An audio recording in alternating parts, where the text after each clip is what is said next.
Good morning. Good morning. Good Monday morning, everybody. Hope you had a wonderful weekend, and welcome to another episode of Monday Morning with Mo.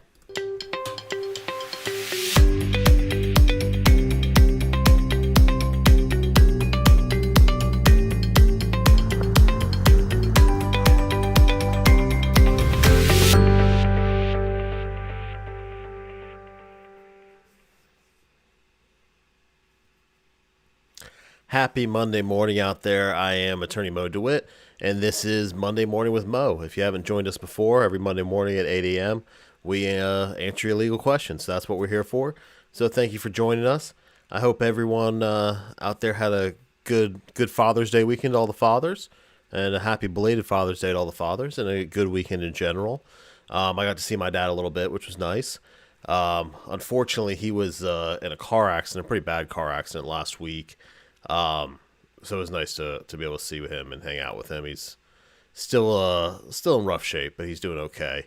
He actually called me from the hospital after the accident, or he FaceTimed me after the accident from the hospital. And first words out of his mouth were, "Injured on the go, just call Mo." So he's in good spirits. But it was a pretty bad accident. A guy ran a red light, hit him about 50 miles an hour, and just smashed the crap out of the vehicle. So it was good to see him, and spend a little time with your loved ones. So, all right, well, let's jump into this. We got a bunch of legal questions here this morning, so we'll go ahead and get started with that. First up is, I don't have a name on this one, but it says, "Hi, Moses. I live in an apartment complex for retired people, which means the only means of money is retirement and Social Security, and the landlord increases rent every year. Our lease ends August 1st, and the landlord says that we have to pay the new amount the last 2 months. We asked the secretary at the Council on Aging that is managing the apartments, and she said that there is a clause on the rental agreement that says the owner can increase the rent whenever she wants. Isn't that illegal? I was reading online that says they can't just increase rent on a whim without proper notice. We did get notice that says the increase will be effective August 1st for the new lease. Attaches a picture of the notice in the letter we got a couple of days ago. A lot of residents are mad about this and leaving, but like I said, this is a retirement community, which the only means of money is retirement. Thank you very much." All right, so I took a look at the notice you sent over. Unfortunately, to really answer this question, I'd have to see the lease. So it would be very unusual to have a lease that basically says the landlord can increase the rent whenever they want. That kind of goes against the whole terms of a lease, typically. A lease is a contract. Usually there's a rental amount, and that rental amount is good for a set period of time. So it wouldn't make a whole lot of sense to me that they could just, like you say, increase it on a whim. But we'd have to take a look at the specific provisions of the lease, see what it says, see what it allows, see what it doesn't allow. In cases where you're on a month-to-month tenancy, if the lease had expired, then yes, they can, of course, increase the rent or typically upon 30 days notice, asked to increase the rent. If you don't agree with it, then you either have to vacate the property or pay the increased rent. Those are usually your options there. But here you say you have a lease, so the lease is getting control. We need to look at the terms of that lease, look at that clause, and does it say something like 2 months prior to renewing your lease, the landlord's allowed to charge the new rental rate at their discretion? Be a very odd provision. It certainly wouldn't be a normal one, but hey, I've seen people try to slip all sorts of things into contracts before. So, if you can send me over the lease, we'll take a look at that. Maybe we can talk about it some more on the next episode and see if we can get you some answers there. But anytime you have a landlord-tenant dispute like that, typically the first place you want to look is the lease. That is the binding contract. Typically, it controls all the terms of how things are to be handled between you and your landlord. So take a look at that first. And then kind of go from there. So I appreciate the email, and hopefully that was a little bit helpful. And like I said, if you want to send me over the lease, I'll take a look at that as well. Get a little water there. All right, so second question this morning is from Matt. Matt says, "I was just in a car accident. It was either hit a Ford F-150 head on or avoid the Ford but hit a wall. I'm a bit dizzy. I was by myself. Asked if they had cameras to substantiate my claim, and they wouldn't give me an answer. What can I do? So this was actually a Facebook message from Matt. And no, I didn't mention it. If you guys have legal questions out there, drop them in the comments. Facebook message me. You can call 407-536-6737. That's our voicemail line. You can leave a voicemail any time of the day. Or email us, ask@dewitlaw.com, and we'll answer it right here for you. So Matt's asking, how can he basically find out if there's cameras? So, excuse me.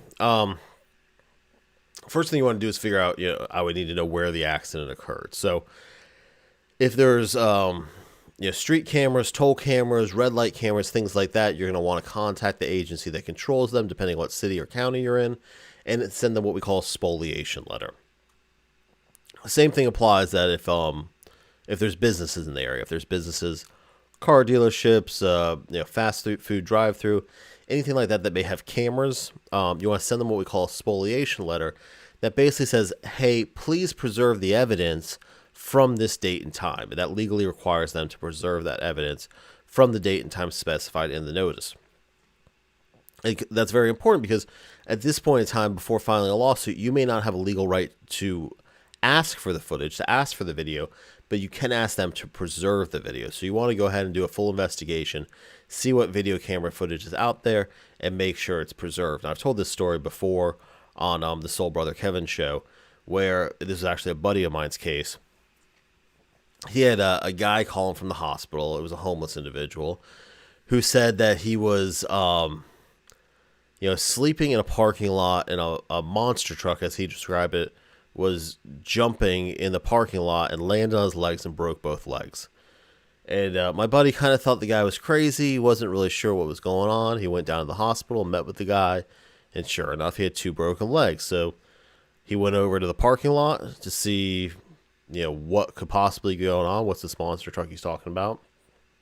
And there happened to be, right next to the parking lot, a Subway sub shop. And apparently it was one of the few Subway sub shops that actually had a drive-through and therefore actually had cameras that aimed at the parking lot. And it turned out, he asked, just like I said, he put a spoliation letter in there, asked to preserve the video, then got to take a look at the video.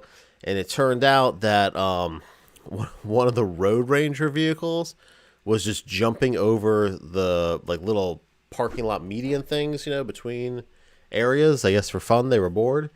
And this guy was kind of sleeping in the bushes, and it landed on him and broke both his legs. Fortunately, he wasn't killed, frankly. But point of the story is video can make a big difference. It can make a huge difference in a case.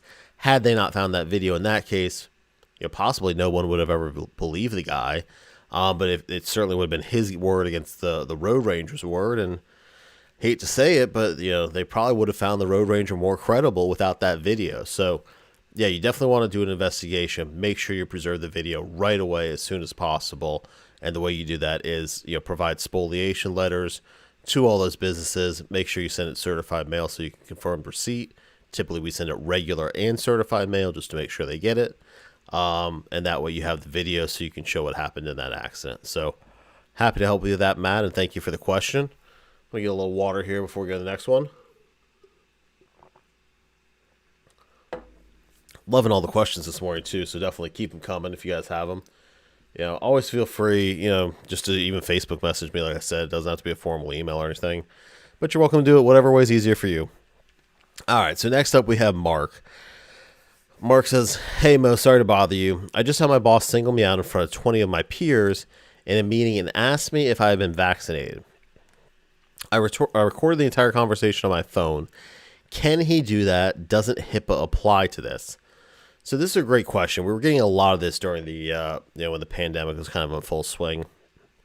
And, there's been so many moving parts with this, and it's kind of a new thing. I had to go look this up, frankly. It wasn't something that I knew off the top of my head. So I went in, I did a little research, and basically the answer is no. It's not protected by HIPAA. So while vaccination information is classified as protective health information and is covered by HIPAA rules, HIPAA only applies to covered entities, so healthcare providers, health plans, and healthcare, what they call clearing houses. Basically, companies that are dealing with medical records and things like that. If an employer asks an employee to provide proof that they've been vaccinated in order to allow the individual to work without a face mask or something like that, that's not a HIPAA violation because HIPAA doesn't apply to employers. Now, it could be a HIPAA violation if the employer contacted the medical provider, wherever the employee says they got their vaccine, and that medical provider released the information to the employer. That would be a HIPAA violation unless there was an authorization to do so, of course. But typically, employers are not going to be covered under HIPAA. Or they're not going to be subject to it.